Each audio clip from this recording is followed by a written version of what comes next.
Hey guys, welcome back to another video. This time I would like to share my experiences with the Topo Athletic Vista trail shoe. For anyone that's not visited the channel before, I'm coming at this from a hiking point of view, not a running point of view, if that makes any difference to you. I'm Paul. I'm currently in Ashland in Oregon.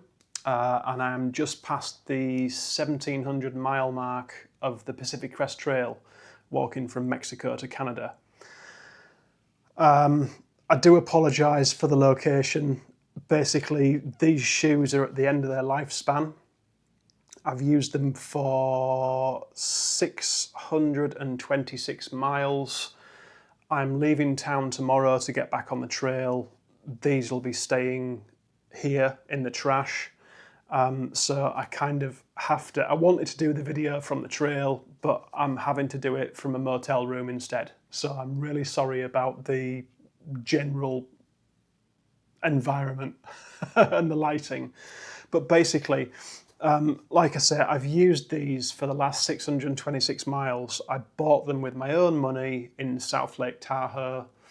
That was mile 1093, and I've used them up until mile 1720. So it's 626 miles of use that this pair of shoes has had. And I just want to give you my thoughts and feedback on them and show you how they've worn over that time. As I say, this is from a hiking point of view, not a running point of view. The Vista at the time of making this video hasn't really been out all that long, and I actually really wanted to try a pair for myself to see what they were like. So this pair you see here, it's a size 12 wide. That's a USA 12, and it's the wide version. It equates to a UK 11 or an EU 46.5. They cost me $175 in South Lake Tahoe of my own money. They are Topo's ultra cushioned running shoe, hiking shoe. So they have got a 38mm stack height at the heel and a 33mm stack height at the forefoot, giving it a 5mm drop. That 5mm is the drop that works really, really well for me. I've tried zero drop. It doesn't do my feet or my shins any good. 5mm works perfectly for me. So that's my sweet spot. There's no rock plate in these. They do come with Topo's FKT insoles, which are these things here. They've got basically like this beading, and they're supposed to be highly water resistant. And to be honest, I've found that they don't soak a great deal of water in at all, not like your normal foam insoles. The treads on the bottom of the shoe, when they're brand new, are 4mm in depth, so they've got an aggressive outsole on them, and that is made from the Vibram Mega Grip as well. They have a hook and loop attachment on the heel that peels down, so you can attach your own kind of gaiters to them as well. And then, as usual, they've got the little metal hook on the front there.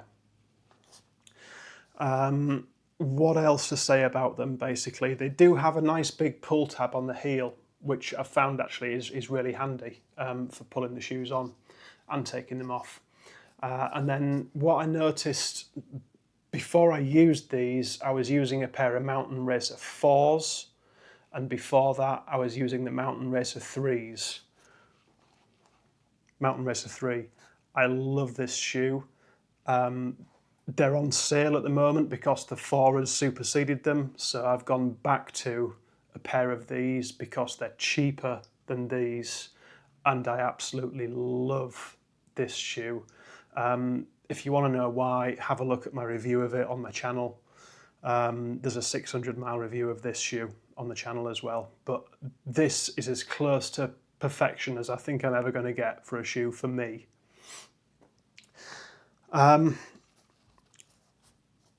This isn't an upgraded model, this is a brand new model to the Topo lineup. And they've done well with it, I think, but they haven't knocked it out of the park, in my opinion, to start with. 626 miles these have got on them. I'm just going to give you a look at the tread pattern on the bottom, because I'm actually quite impressed with how much tread and grip is left on there after that amount of miles. It's not amazing, but it's still serviceable. The only thing is that with this being a maximum cushion shoe, what I've found is around mile 400, give or take, I started noticing a degradation of comfort, shall we say. My heels in particular started to hurt a little bit, excuse me. And occasionally I would start feeling rocks through the bottom. Now, one interesting thing to note with these, when you compare them to the Mountain Racer 3, is the amount of foam that is visible on the base of the Vista. So all this here is basically soft foam, whereas all this on the Mountain Racer 3, sorry for the bad camera work, all this amount on the Mountain Racer 3 is actually hard Vibram Mega Grip. So you've got all of this white section here that is susceptible to rocks, spiky stuff, twigs, and you can see where it's been damaged as well on this one. You can see where I've stepped on sharp stuff and it's poked in. I really, really would not have wanted to take these any further up the trail. I think 626 miles was really pushing the comfort of them. Ideally, I would have liked to have stopped after 500, but it just wasn't doable at the time.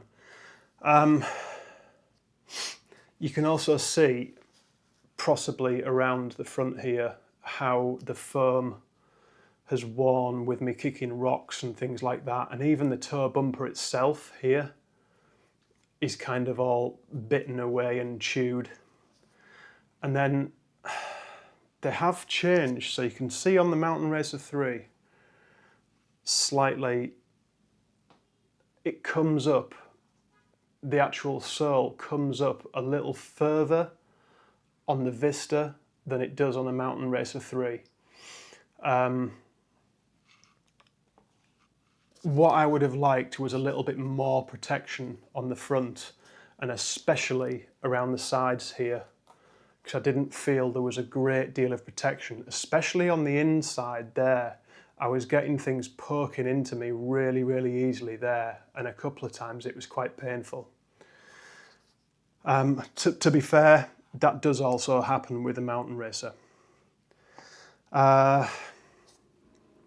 So, things that I did like about this shoe, the comfort was brilliant. It was really, really nice. It was like walking on clouds. I know everyone says that with max cushion shoes, but it was very, very nice.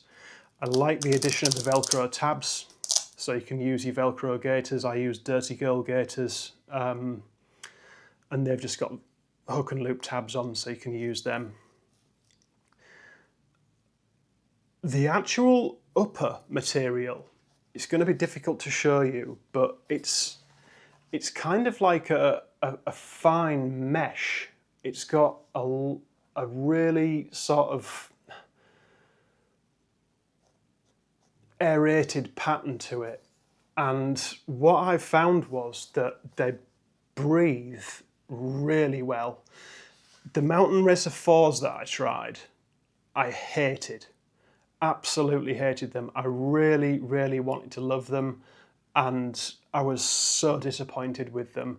I think they changed the upper material. It didn't seem to breathe as well.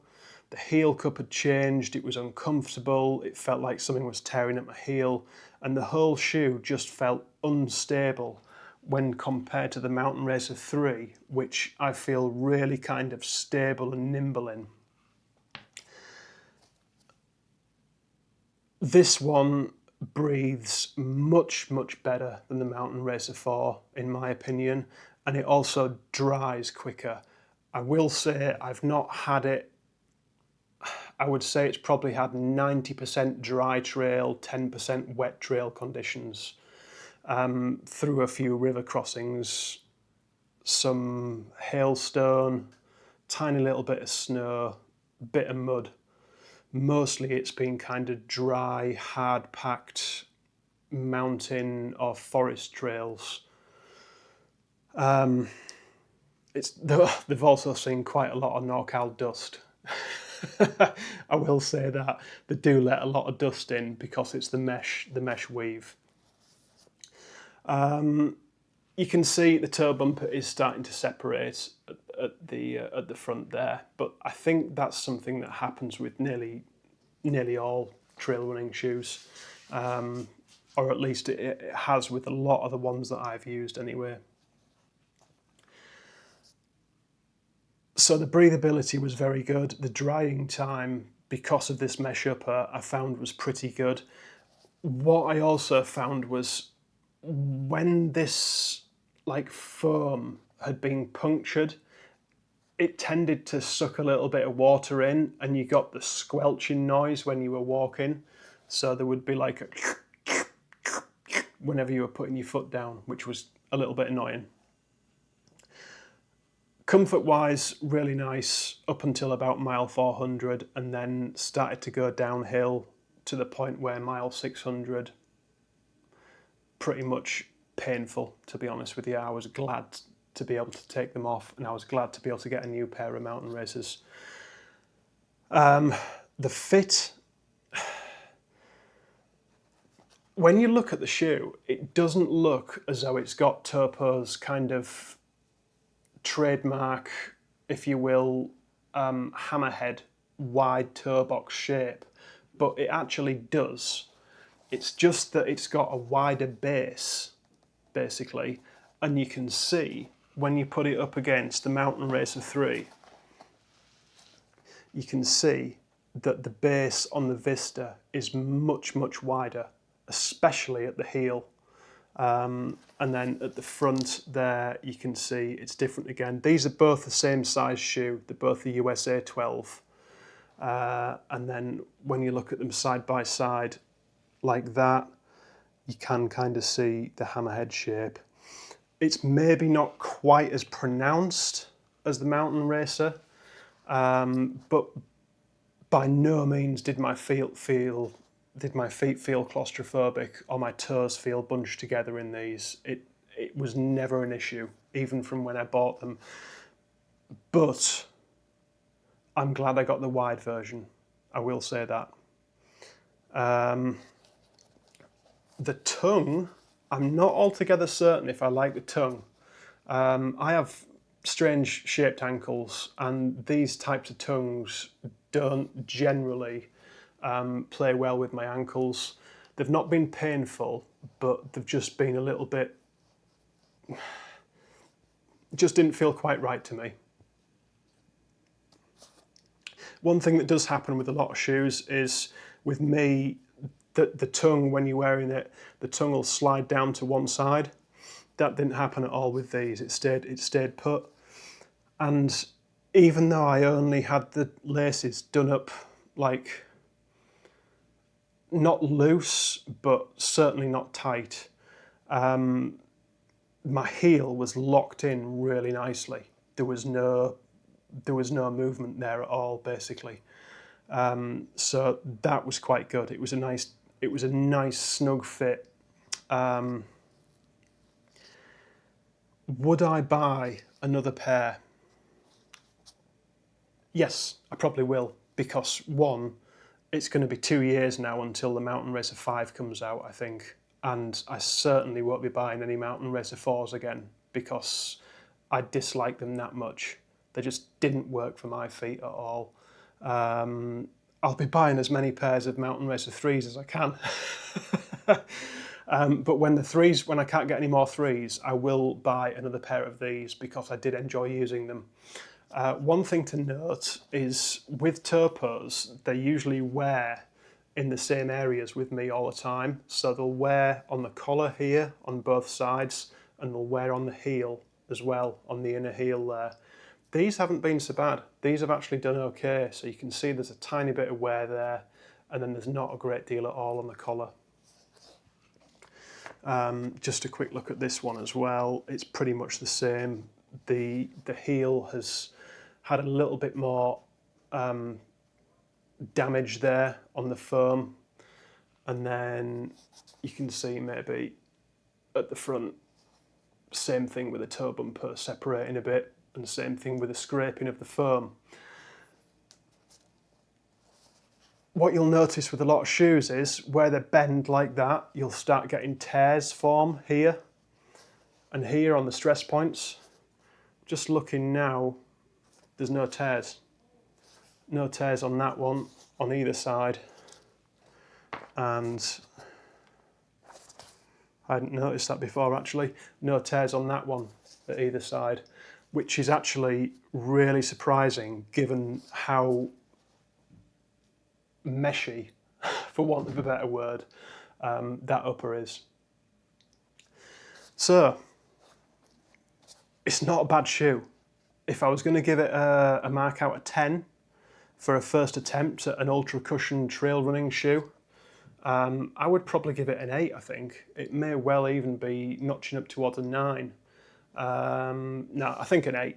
I think an 8. I think a 9. A 9 would be reserved for the mountain racer. Sorry, I love that. I love that shoe. Absolutely love it. Weight-wise, they're not ultra light by any means. I think it was about 10.9 ounces for a men's USA size 9. I'm sorry, I don't have the grams equivalent. I'm kind of without my scales and without all my stuff that I normally have at home. I just wanted to get some feedback out on these, like a real world scenario usage. Like I say, 600 miles down the trail, and this pair is definitely done. To be honest, the grip on this one is probably worse than the other one, slightly. But what can you expect after 600 miles? They've not done too bad. One thing I will say about them is I really like the look of them from the side. I think they look cool. But when you look down at them, they are one of the ugliest shoes I've ever seen. They just don't look nice at all. There's nothing nice looking about them. So maybe try and improve next time on the actual aesthetics of the shoe, Topo. I don't know, that's my only major gripe. Someone did say that with the increased stack height, they'd be worried about rolling and stability. To my surprise, I've had 0 issues with that, and I think it's because they've widened the heel. See if we can just see again compared to the mountain racer. Put them both together and just see that kind of platform difference. I hope you can make it out because it is quite pronounced. The Vista is definitely a lot wider at the heel, and I actually felt it was giving me a nice sturdy base for hiking. The grip is very similar. It's the same compound as a mountain racer, the Vibram Mega Grip. There's just a bit less of it, and only very occasionally did it let me down. I do like the grip, so that was a good point. So yes, that is basically my feedback. I would buy another pair. If you're after an ultra cushioned, stable, comfy hiking shoe, again, I can't speak to running because I've not used them for running, but it's worth a look, in my opinion. I think there are 2 other colours available, this was the only one that was available in the shop where I was. So this was the one that got bought. But yeah, that is it, guys. Sorry for the kind of poor video and rushed presentation, but I need to pack my stuff up because I'm getting back on trail tomorrow morning, and it's like, what, 7:30 in the evening now. So it's last minute for me. These need to go in the bin, and then I can get everything packed up and put away. So I hope that was a help to somebody. If you're thinking of purchasing a pair and you have any questions, by all means drop them in the comments section. I am on trail, so please give me some time to be able to respond. And if you've used a pair of these yourself, please let me know your thoughts and how you've got on with them. I'd be really interested to hear what you thought of them. All right, guys, take care of yourselves. And if you want to see what the PCT is like, head on over to the playlist for the PCT. I've been doing daily vlogs for that, so you can follow along on my progress every single day and see what I've been getting up to. Have a good one, guys. Take care.